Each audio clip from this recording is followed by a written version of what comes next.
Hello, you are listening to the Little Things in Life podcast. Back once again. It's episode 10, double figures.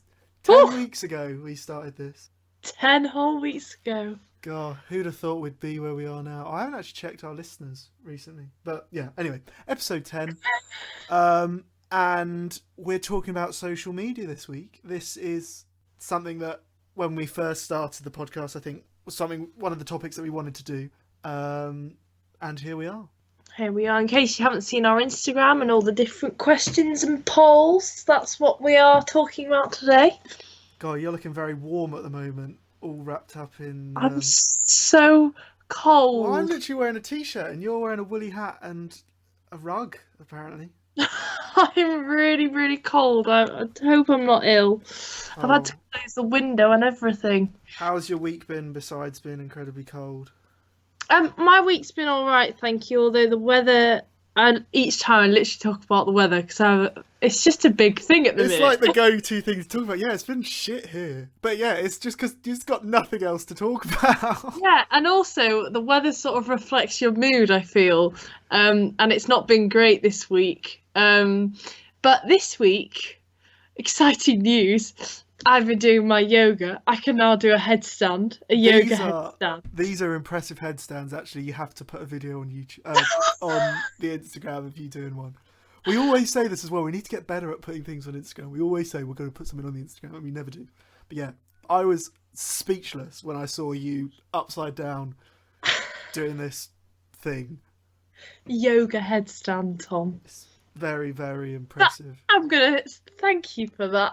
That means a lot. I mean, I'm not a pro, but who knows? One day. I did try it yesterday and the day before, and it wasn't as successful though. So maybe it was just a one-off. Well, no, it wasn't one-off, but I did it many a times. But that's been a good. I've really enjoyed doing that this week. Good. Yeah. Well, I said last week that I thought the really nice weather was God having sympathy for us whilst in lockdown. He obviously listens to the podcast and thought, God, they're having too much fun down there because this week the weather's been fucking horrible. But you did some gardening. I dug up some big roots. Big heifer roots. Yeah, it was. That's about pretty much been the highlight of my week. Lockdown is getting harder and harder each week, but we are still managing. We are still... managing. Not gonna lie, I have found it a little bit harder this week, but we have to move. Yeah, it was nice having like exams cancelled, being able to spend more time with your family, and it made like saying goodbye to everyone at uni very easy. See, but I don't know. Now I want to go back. About that, I'm gutted that we missed like all the balls and the festivals and the gigs and stuff, obviously. But I'm quite pleased that I don't have all the stress of exams, and we didn't have that big build up to everyone moving out of the house. Because obviously we're not going to be all together next year. Just rub salt in the wound, yeah. Yeah, well, you could have stayed in Manchester, but you chose not to. No, I'm joking. Anyway. I cry. Because we didn't expect quite the response we got when we did a little Instagram story poll regarding various aspects of social media, and then we asked people to elaborate on what they were saying. We actually got an amazing response. I couldn't believe how much people said and how many people messaged us. Because it was such an open question, I was worried that people were just going to do the poll and leave it. But it's really nice to get what people are actually thinking. Yeah. Like, people's opinions, and people do have an opinion on the subject. Yeah, because I wanted this podcast to be, this episode, kind of just us to have like an honest chat about it. Normally I write down loads of notes about what I want to say in the episode. I thought this week, I'll leave it so we can just have a more of a natural conversation. But judging on everyone's responses, I was like, God, we need to actually plan this one. Yeah. Obviously, we were supposed to record it on Friday. It's now Saturday evening because we kept on getting responses yesterday. But without further ado, shall we jump into let's the jump filling of the bun that is the Little Things in Life podcast? Well, we'll start first with the polls, the Katie decided for some reason that she can't pronounce the word pole. It's like it's pronounced like flagpole, isn't it? Poles, Poll. I know it should be like Paul. It looks like it should be Paul, but it's pole. Well, let's talk about the polls then. Yes, these were surprising, don't you think? Yeah. I'm very intrigued by all these. So the first question on our poll was, is social media really social or antisocial? And I suppose it's not antisocial as in not being sociable. I suppose it's more like being unpleasant, bad, like a bad kind of thing. You know? Negative association. Yeah, and we had 63% of people say they thought it was social, and 37% of people saying they didn't think it was that social. I think though, if we had more of an older audience, that might have been a different response. Though, obviously, most of the people that listen are similar to us age-wise. But I reckon, depending on how old, I think that would have been a lot more for antisocial. Don't know about you. Yeah, probably, because I think it depends on these were all quite open questions. It depends on how you look at it. And it depends, because it depends on the stereotype, like we spoke about last week. Yeah. It's one of those. But social media itself is social. The antisocial aspect could be you just look at people walking around on their phones. But I think people went on to elaborate on what they were talking about in terms of social and antisocial. Did you ever see a video that circulated, I don't know, it was years ago, on someone on their phone, and it was it showed them on their phone, and then it showed a different story of them. They weren't on their phone and they bumped into someone, and then they eventually married that person. Oh no, well, maybe, I don't know. It went around a few years ago, and I remember watching it oh my god, I shouldn't be on my phone. I could have met the one. Wow. So on to the next one. Should something be done to address the spread of fake news? 78% said yes, 22% said no. This was interesting because the 22% of people that said no were all boys, and I don't know, obviously we should have asked them to elaborate. Yeah. But I suppose this could be them thinking, nothing can be done. True. Putting restrictions on broadcasting news might limit the aspect of free speech that social media allows. Also, could have been a mistake. Could have been a mistake. Someone might have just been doing it for the sake of it. Who knows? Yeah. One problem with these polls were they're quite open questions, and there were only yes or no answers.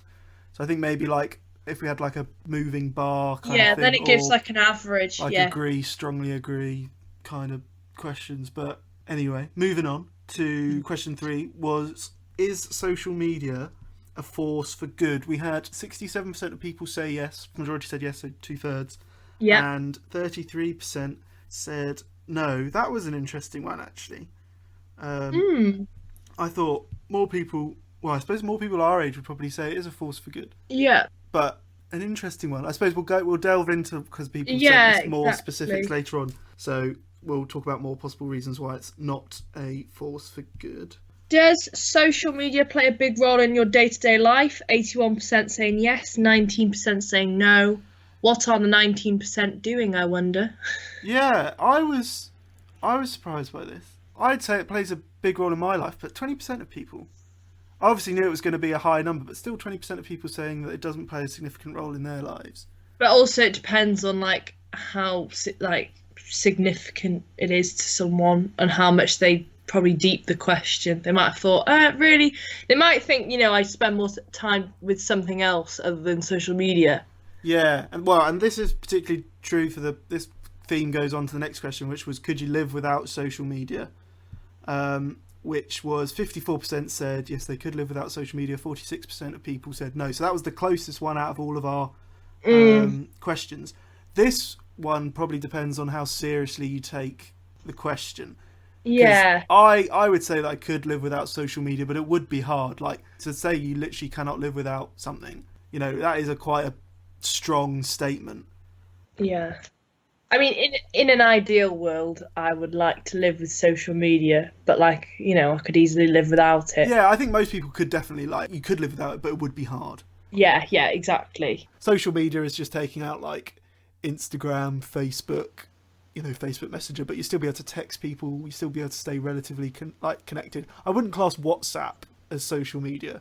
In this regard, it's not the same social media. Like social media would be defined, I think, in our argument as something that has a timeline and has like news and like adverts and stuff. So it's not going to cut you off completely. Social media, But WhatsApp is social media, though. Regardless, it is classed as social media. It's not in this definition of what we're talking about today, though. I don't know if we should. Oh, I see. Well, actually, because Snapchat's got that like the news sort of story aspect, whereas WhatsApp is literally just like texting. True, but I was reading about WhatsApp, and like not just WhatsApp, but like the importance of like targeting the issues of fake news. And it was saying that WhatsApp had been forced to make changes to like the platform itself, showing that messages had been forwarded, that they were like, because that is part of the spreading of fake news. Oh, I see. Yeah, but those stories would have come from another social media, wouldn't they? Though. Well, who knows? Maybe not. But I do know what you mean. Well, I did my week this year of no social media at all. Well, I had Messenger. So yeah, but then that's again, I don't think that might not really count. Because that was just more for keeping in touch with my parents. But that was like no Instagram, no Snapchat, no actual Facebook or Twitter. And I mean today I've deleted Snapchat as well. See, I don't get that. I just don't go on it. But you're actually just like come off it. Well, we'll get on to we're getting sidetracked. Let's work our way through the polls, and then finally, in general, do you trust what you read or see on social media? So 28% saying yes and 72% saying no. Yeah, I suppose that one was to be expected. To be fair, I think it depends on because you choose the news, like what you follow on Facebook, Twitter, Instagram. Yeah. So if you choose to follow sites that would be deemed trustworthy, then you probably would say yes. What would you have said for that one? Do you trust what you see? No, I don't. Because I think I would say I do trust generally what I see because I follow what should be trusted, like news sources. And obviously I do follow like opinionated people. I follow people I disagree with. But you need to listen to people with different views and stuff. In terms of I think Twitter, for example, all the news outlets I follow on Twitter are ones that I genuinely trust. I obviously follow people that I don't really agree with politically. Yeah. But sometimes, like a lot of what they say, you're like, actually, fair enough. I follow obviously Piers Morgan normally, although he's come out in quite a good light in the recent COVID crisis. He has. But also it. Yeah, I also follow Julia Hartley-Brewer, who's quite an outspoken and like controversial. She's another like radio host, and like because I realised quite recently that most of the people I follow on Twitter I genuinely agree with. So I was like, I probably should, listen to views of people that I wouldn't normally agree with, and she's definitely one of them. Obviously you can trust opinions, but you can't trust when it comes to like news and fact. Yeah, it's harder to decide what you can trust and what you can't. No, I agree.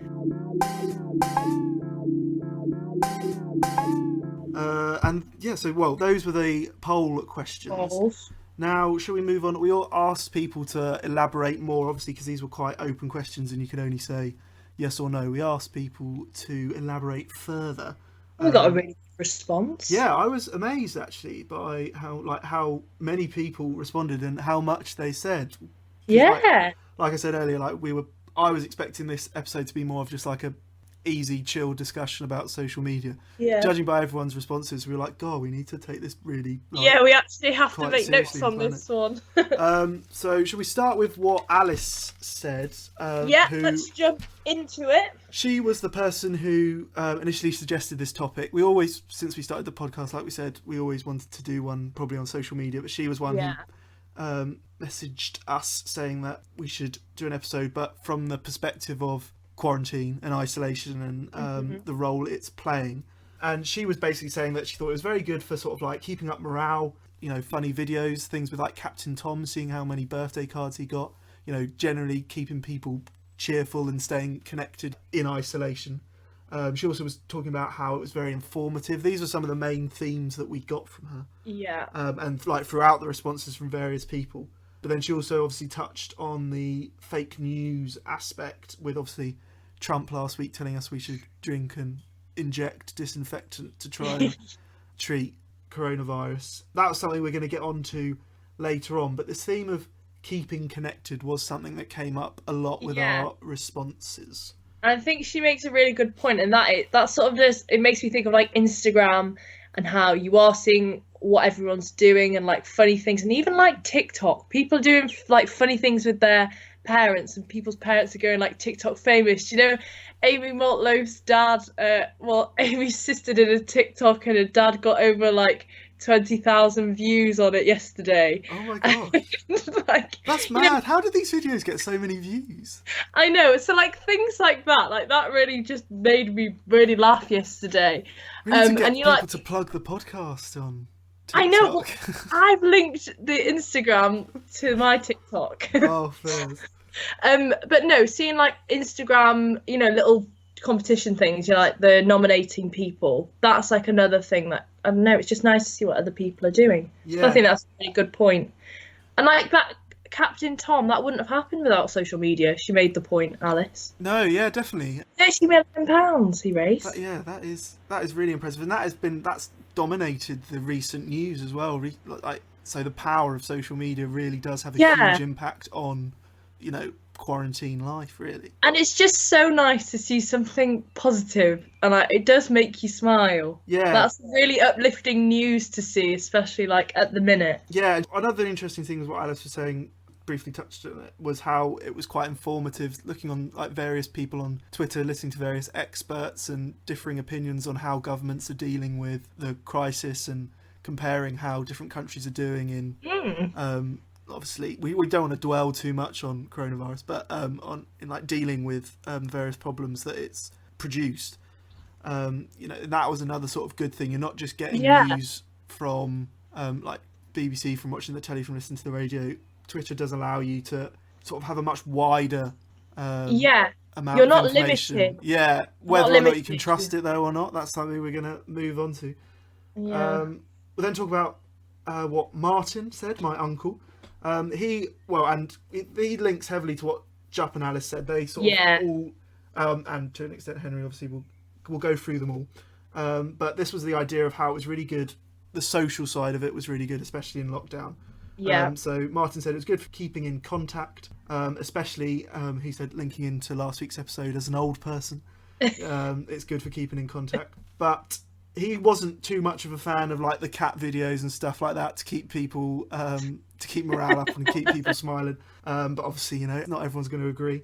But one thing he did say, which Kieran also touched on, was how people can stay anonymous on social media, which allows it to facilitate hate speech, you know, xenophobia, racism, homophobia, you know, this idea that you can hide your identity, say whatever you want in a way that you can't do that without social media.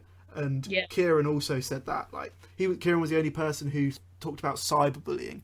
You know, being behind a screen is a huge level of security, and you're a lot more comfortable saying extreme things when you're behind a screen than you would be otherwise face to face, which therefore it does facilitate things like hate speech and xenophobia, homophobia, which obviously is not the intentions of what social media was for, really. Yeah.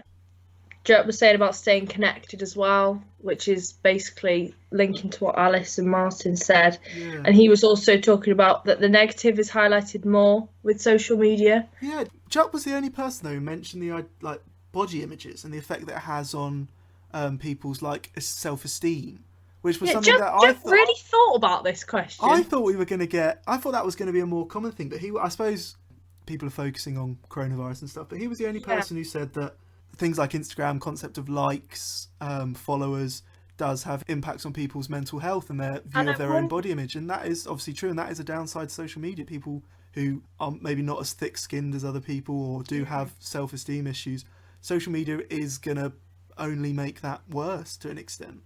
And you see it happen.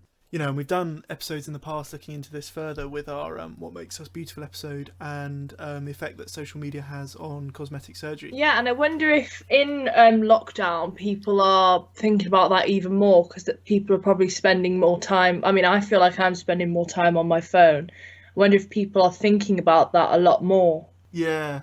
because they've got more time to be focused on that. But I do agree about social media, like people look at the negatives and not the positives. What do you mean? I feel like the negatives of social media are highlighted a lot more than the positives. Like we don't look at what's good about it as much. I mean, Jep said we take it for granted. We take social media for granted. Yeah, that was a really interesting point. This idea that before social media, scrolling through Instagram just became something we do when we're bored and like talking to people online. Before then, used to like knock on people's doors, used to ring landlines. I remember to meet all my friends, I used to ring the landline. No one does that now. If someone rings my landline, I'm like, what are you doing? You know, I only used to have, I don't know about you, but I used to speak to like Beth on the phone, but I only had it an hour for free. So like I'd be like, oh, it's been an hour, I need to call you back. Oh my God, yeah. So I'd put the phone down and ring her again. Yeah, and this is something that him and Henry also and my dad spoke about, this idea that people are always on their phones. We talked a little bit about this in our last episode. Personally, for me, I do spend a lot of time on my phone, but I only go on my phone if there's literally nothing better to do. Most of my time I think I spend on my phone would be looking at like YouTube videos, which is normally generally like informative stuff, or like music videos, stuff like that, interviews. But I would much rather be outside playing football, talking to someone face to face, being in a pub, having a kickabout, you know, than playing video games, sitting on my phone, talking to people, Skyping people. Like, I think I'm not alone in saying that. I'd say that's the majority. Like, I would not want to just be sitting in my room talking to my friends over video call and not go out with them. Yeah, this idea that people would just sit on their phone and talk to people and they're content with doing that all the time, I think's just not true. I wonder, like, when lockdown is finished, I wonder, like, you know, obviously how people spend a lot of time on their phones at home and like PS4 or whatever. I wonder like how much people are going to be out after this. I think well, that's an interesting point. Are people going to be too scared to go into like public places, restaurants, or are they just going to implode and just go for it? I think a lot of younger people will just go for it, but I think there's going to be like a crossover period where people are going to be a bit skeptical, like, oh, like, should we be going out? But then it's going to be the point of like, probably, well, they're going out, why can't I? Yeah. I think that's what I'd be like. Yeah, no, I think that's definitely going to be the case. I think it's going to be more of people just completely fed up. They're just going to go for it, as opposed to everyone being sort of paranoid and maintaining, even after like when social distancing eventually gets relaxed, you know, after lockdown, you know, there won't be the paranoia that's that could be there now. So then Henry was talking about social media as a positive thing, like keeping in touch with people, and he was saying about the social media age being the norm. Yes. I mean, it's the norm for us. I like that from Henry. Yeah, we are sort of the first generation that have seen the transition as well. This is we're seeing quite lucky. Because we are lucky that we've lived like with the landline type of thing. Yeah. We've had that, but then now we're moving into obviously it's completely different. Like, but I wonder what it will. I know we mentioned this briefly, but like, what's it going to be like for a child growing up? Like, what will their first phone be like? An iPhone? I think it probably will. Yeah, I don't know. Yeah, because this was something we spoke about last week. Actually, we don't get sidetracked too much, but we said what would be the right age to give people smartphones. And I got my first phone in year 5, which was when I started like walking to school by myself. So I was by myself. So obviously it's security. It would be good to have a mobile phone. But I didn't get my first smartphone till a few years later. And even then I didn't have any sort of social media. I first got social media in order to keep in touch with a couple of mates I'd made on a holiday once. Like I got it because I needed it. Whereas obviously now people just get it for the sake of it. Exactly. But yeah, it's weird to think back in those days where, you know, you arranged a time and then you stuck to it, and then you actually met them at that time. Whereas now it's like, oh, actually, can we put it back like 20 minutes an hour? Like, I'm running a bit late. Like, that's such a weird back in the day, you used to arrange a time on a mobile phone, and then, or not on a mobile phone, on a landline, and then you'd stick to it. You wouldn't be like, No texting like I'm outside now. Like you'd go, you turn up. Oh, It's amazing how much has changed. And you did it days and days in advance at times as well. Like that's really nostalgic. it's made things a bit more spontaneous. But yeah, that's going to be a tough thing for parents to decide when to give children smartphones. I think, well, obviously there are age limits, aren't there? Is it 13, 14? For Facebook, I think it's 13. Yeah, so obviously I would try and keep to that. I think that was the age I got it. Or I might have got it a few years before that. But I wouldn't have been able to keep in contact with these mates that I'd made. And like I still talk to a couple of them now, so it was, you know, I needed to. But another thing that Henry was also talking about, this idea of news, and we're going to start talking a bit more about the fake news aspect now. He actually had a differing opinion to my dad. Henry was saying that social media is good at spreading vital news as opposed to people going out and buying newspapers. He was saying it's obviously good for the environment. It's also making news a lot more accessible. My dad had a differing view. My dad obviously doesn't use social media. Controversial. And he said the fact that news has become essentially free has actually had a negative impact on its quality because people aren't going out to buy newspapers anymore. News outlets aren't getting as much money. So the way that news is reported because of social media is changing, and it's changing like for the worse. Which I think both opinions are right. There is a fine balance between having news to be accessible and free, as opposed to making sure the journalism is good. You know, it's I don't know where that line would be. Yeah. When it comes to like fake news, I was thinking about like what things have circulated in the past, and like when I was younger, like Lady Gaga being a man, that was something that, but obviously I don't know where that came from, but I doubt it was like a newspaper. Yeah, but who knows? This idea of fake news, has been around for ages though. It's not, social media has just made the problem worse. Social media hasn't created the problem. Like we had in 2006, 2007 when Gordon Brown was Prime Minister. He had, I recently listened to a podcast with Gordon Brown, and he was saying that, so this was before the social media age, the Daily Mail reported that he fell asleep during a remembrance service, and that he didn't bow at the cenotaph during a remembrance service, and he was just like, that's just blatantly wasn't true. And so this is the Prime Minister having to fight a newspaper. The Daily Mail is Britain's most popular paper. I think it has been forever. Yeah. You know, and you've also got Meghan Markle now trying to take on these big newspapers, and you know, these are very high-profile people who are calling out fake news. Yeah, and, I mean, you know, this is before the social media age, so this problem has been around for ages. Social media's been the catalyst for it. Like, it's been around, but like it's just so much easier for fake news to be made. I mean, even when I searched fake news, I was saying yesterday, when I searched fake news on the internet, what came up was fake news generator and all these different ways to actually make fake news. Like, why is that a thing? Why is that a thing? I don't know. Well, I think it's stemmed. Paul Dacre used to be the editor of the Daily Mail. He's not anymore, but his legacy was that he realised that headlines that make people angry, threatened or upset sell an awful lot of papers. And that is sort of, I think that decision has caused this idea of fake news to grow, sort of exaggeration to the point of where things are just becoming blatant lies. We also had Gordon Brown talking about he apparently misspelt people's names in letters to families of killed British soldiers in the Iraq War. And these, again, were just not true. And Gordon Brown was saying it's so frustrating to be Prime Minister and your main enemy is your own press. He said, you know, everyone has common goals, you want to do good, but you're constantly fighting to prove the press wrong in just these lies that they've produced. And this was before social media. Yeah. You know, so it's not, it has made the situation worse, but I don't think social media is responsible for this reason.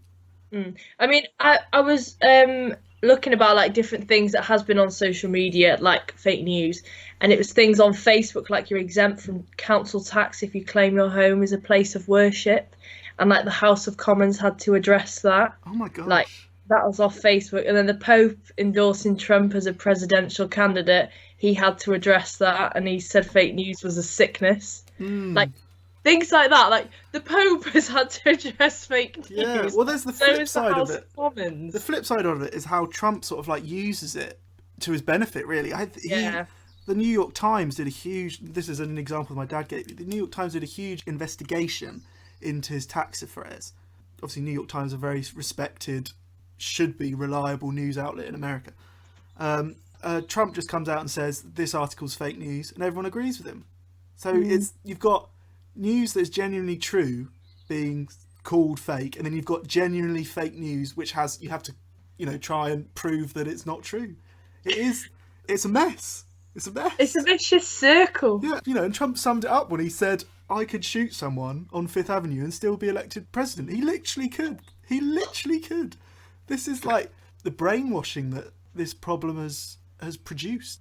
You've got people believing lies, people telling the truth and it just being called out as a lie, and then people just not caring about the truth. Yeah, some people just don't care, but some people are just stupid in things that they read, and they don't look into it at all. Yeah. They just take what they read as right. Like, there's no two ways about it. Yeah, more should be done to regulate, I think, news. I agree. And there was one on Facebook that I'm not sure when it was, but it was went round that if you dial 55, the police will come to you right away, and that was shared thousands and thousands of times on Facebook. And imagine you were actually in a situation where you thought, oh, and that wasn't true. Yeah, that wasn't true, and that had to be addressed by the police.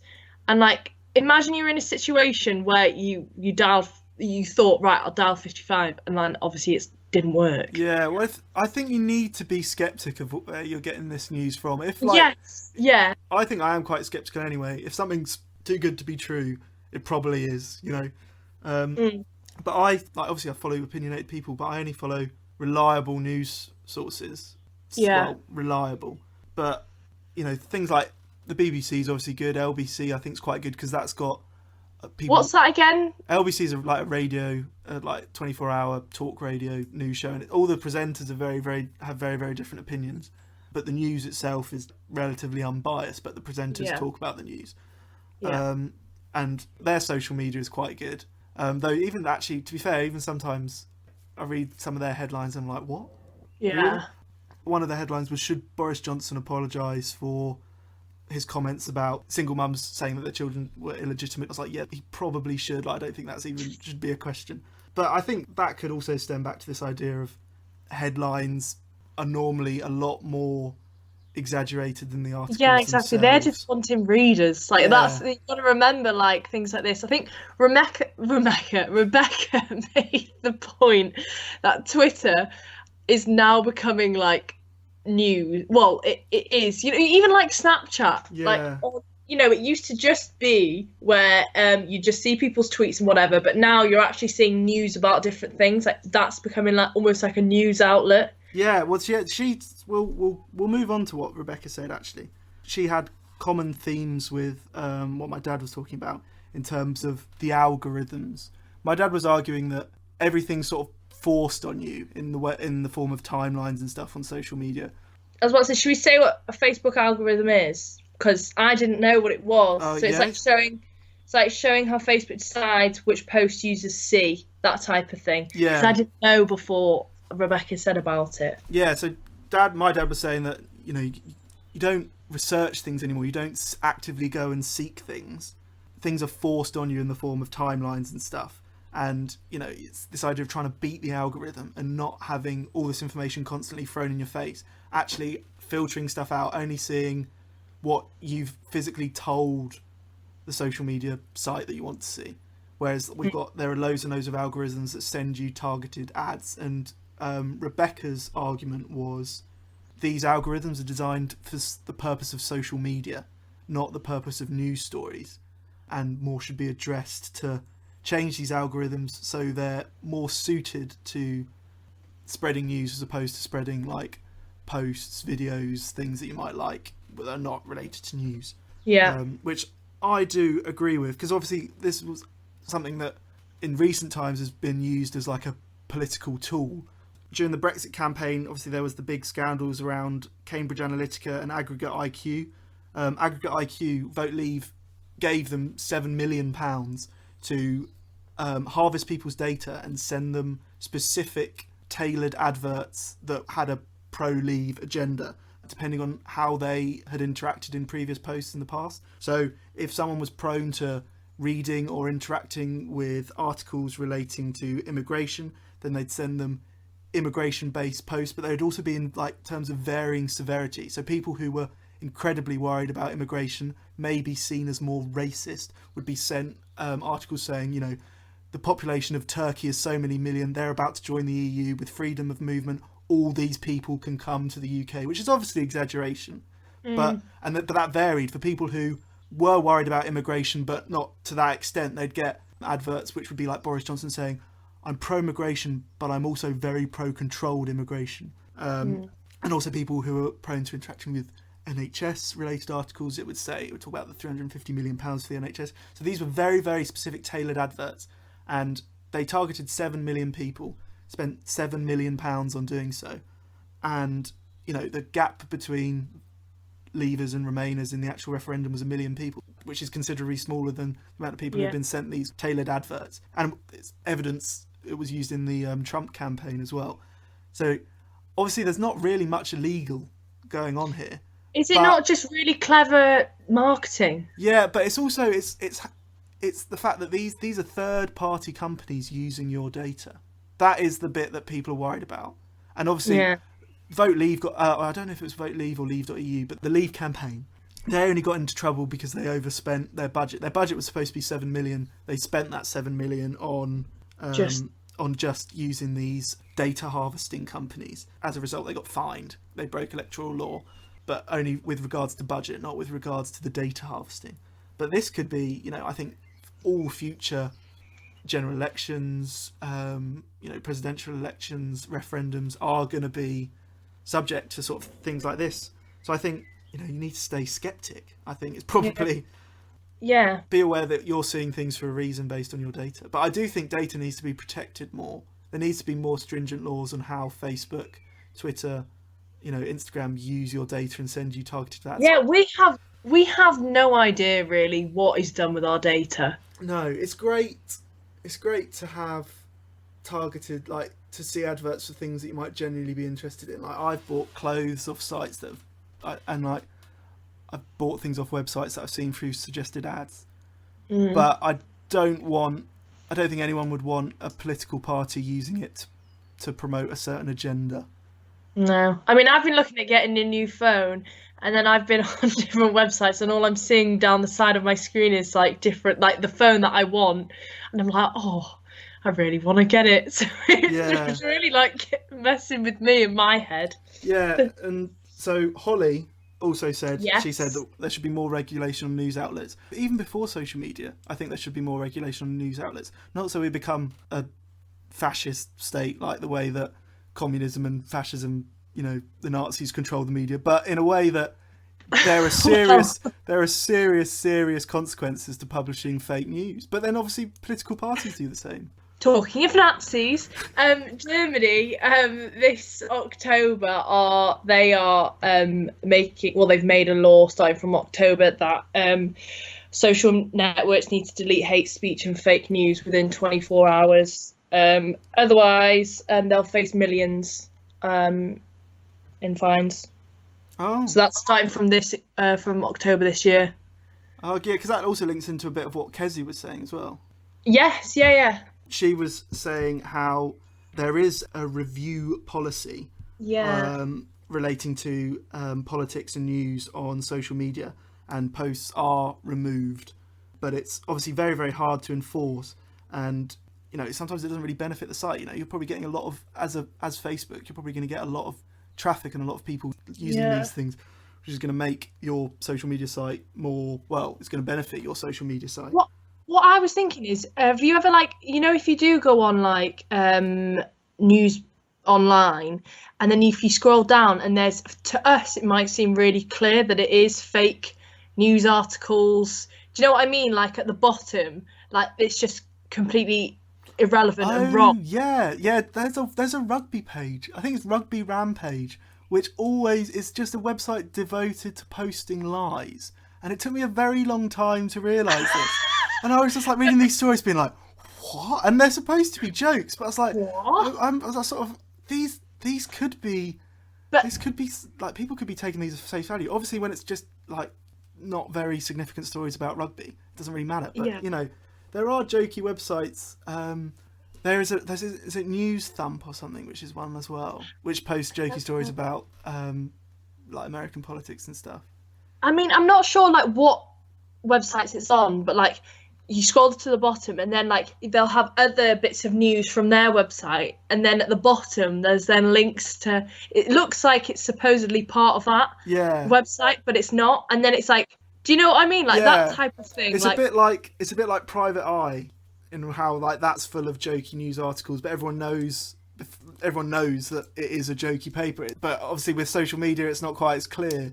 We might know and recognise it, but then I'm like, what if like some people who aren't as, you know, maybe older people, they might not realise. Which is like this. I think that's the importance with like news from people who are verified, because there are so many parody accounts of politicians. Some are genuinely hilarious, and you know immediately they're a joke. There's a brilliant like Mark Francois one and Ken Clark one, but there's also loads and loads of Trump ones with millions of followers, and you're like, no, he didn't. Obviously, with Trump, it's quite hard to tell whether the parody account tweeted or whether he actually tweeted it. But you know, it's things like that. Obviously, it's a joke, but there is a fine line. People might take this seriously. So I think, you know, then it falls to like educating people to stay skeptical and not believe everything they see and not believe everything at face value. Normally, the article is completely different to the headline in a way. And I've discovered that recently, reading a lot of things. Yeah, I agree. Shall we move on to Tom's though? Yes. Again, it's this one's relating to media outlets and targeting specific groups. Yeah. So again, with like fake news. This idea of after a terrorist attack, branding them Muslims, you know, as opposed to terrorists, and then obviously that has obviously detrimental consequences for the Islamic community. Yeah. It's also just, you know, it's demonizing whole parts of society, and it alters people's opinions, like makes you, well, it doesn't force these things down your throat, but like it does change what people think. I've got my example from in Germany with the refugees. So obviously in 2015, the Syrian refugees and the refugee crisis and everything. And then there was a refugee who took a selfie with Angela Merkel, and then that photo that he took then got twisted and used in fake news, and his name was sort of involved in links to different attacks in Brussels, and then the Christmas market terrorist attack in Berlin, and like he had nothing to do with it, like at all, and he just saw his face in these online. So he's like tried to take it to court, but he has lost his battle. So hopefully when these new laws come in, he's gonna try and but like, even this article was talking about him, and it was talking about a far right wing party member in Germany. It's called Alternative for Germany, the group, and this man was sort of saying about, it was showing him putting up posters, anti-immigration posters, and he was doing them like at midnight and stuff like that, so they wouldn't get harassed, because obviously if people are seeing anti-immigration posters being put up, why would they be happy to see that? But online, he's talking about so that, you know, he's being told he needs to remove these posts, or he's been told he needs to remove comments. Like there's a comment that someone put of, turn up the gas and take a deep breath, close your eyes and die a wretched death. And that was about like refugees. Like that type of thing is being posted on that social media, and he's saying that is hate speech. That is hate speech. Exactly, and he's saying that if you bring in the law that is being introduced, you're going to stop people from giving their opinions, and they're going to be scared. But like, you cannot be saying things like that, and I don't know what's going through this man's head. No, and you can easily find that stuff on Twitter. You can find people with it is hate speech on, you know, Twitter is great to widen your exposure to like lots of different types of news and lots of varying opinions from all over the country or all over the world. But it's also, you do get people saying some very, very controversial stuff on there, and like genuinely hate speech. And I think there's, it's quite easy to tell apart a controversial opinion with genuine hate speech. And hate speech there needs to be way, way, way more consequences for putting hate speech.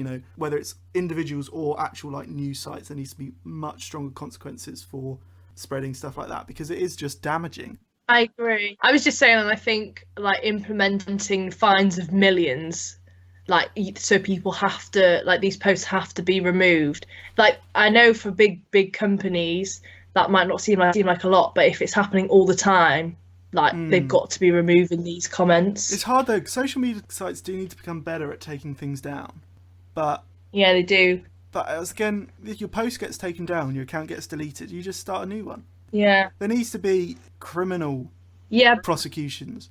So people for spreading hate speech, people actually go to prison. It's hard though, because obviously like using Facebook now, a lot of these things are just using like it used to be people that control it. Now it's technology or robots, I don't know. Yeah, well, because it's this idea that people who make these algorithms, they were designed so you see things that are relevant and that you want to see, but they learn themselves, they teach themselves from when they're initially coded, I suppose they are.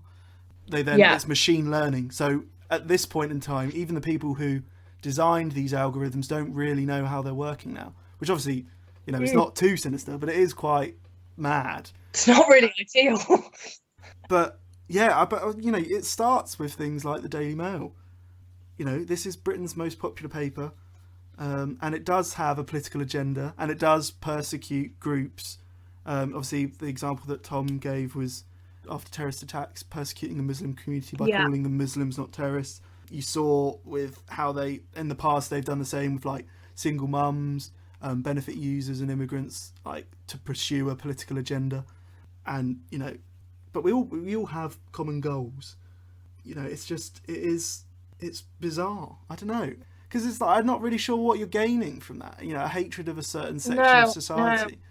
But I suppose it probably stems back to, if you make people angry, you're going to sell more papers. But even recently, actually, we spoke about this earlier, James Cracknell on Twitter. Yeah. He's an Olympic rower. There's a picture of him with his granddad, which he put on his Twitter or Instagram, which then was photoshopped with his to dad. The point where, with his dad, sorry, which was photoshopped so they were sat next to each other as opposed to sat 2 meters apart. And then the Daily Mail writes an article about how he's not social distancing. How do they get away with that, and what's the point in them doing it? I don't know. Well, the thing is, this obviously they've not got away. This stems back to this idea. These are very high-profile people. You've got Gordon Brown, Meghan Markle. These aren't the only ones. Lily Allen's another one. James Cracknell, that are being subject to this fake news being spread by Britain's most popular paper. And to be fair, you saw recently Keir Starmer's now actually writing articles for the Daily Mail, which I actually think is a good thing, because just complaining about it isn't doing anything. These news outlets are so powerful now, and people just believe everything they read of them. And obviously we're only mentioning the Daily Mail, but there are lots of other ones which are just as bad. But obviously this isn't really that much to do with social media. You take away social media and this problem is still here. This has turned into more of an episode on fake news as opposed to social media. But the thing is, though, news outlets now, they're online. Like, they are using social media to get things out there. Yeah. They have their websites online. Like, it's not just what you're going to buy from the corner shop or whatever. Yeah, but it doesn't matter if you were buying papers or not. These fake stories were still being published, whether or not you're paying physical money for a physical paper. Yes. Or you're just reading it free online. Though most news outlets, if you go on their website, it says to read the rest of this article, you have to pay. Yeah. You can understand why, because, people have stopped paying money to read newspapers because it's all online now. Yeah. But yeah, and then we had some people saying some rather controversial things about Trump. Yes. Josie saying that she said assassination of President Trump.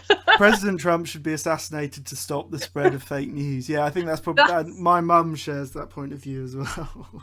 I'm not sure that's going to solve anything. She really does. But yeah, so I think our conclusion is you need to stay skeptic. You need to be quite thick-skinned. Wits about you. Yeah, just don't believe everything you read. And there needs to be a lot harsher consequences for people who spread hate speech and spread fake news. But things are being done. Like in terms of like things spreading, WhatsApp changed their ways, and even I don't know if you've noticed that with Facebook Messenger as well. That now shows that messages have been forwarded. So it's good that stuff's being done, and obviously Germany are doing things about it. I suppose in a way, politicians benefit an awful lot from lying, so it might not be in their interest to have these very harsh consequences for people who lie. You know, you saw that with the £350 million from the EU. You saw that with Nick Clegg and the coalition with regards to reducing tuition fees and then doing the opposite. You know, and then you also see it with Donald Trump and I think even the British cabinet banning certain newspapers from coming to press conferences and things like that, which, you know, it's just, that shouldn't be allowed too. So there's lots of, it's a mess, it's a maze. Yeah, it is. But also there's lots of bad as well, like in, you know, with that type of thing. Like I'm trying to think now, I can't really think off the top of my head. You know, it's not all good for politicians and things, obviously. No. Yeah, no, definitely. But it does benefit them in certain situations. Educating people so that if something's too good to be true, it probably is. Yeah.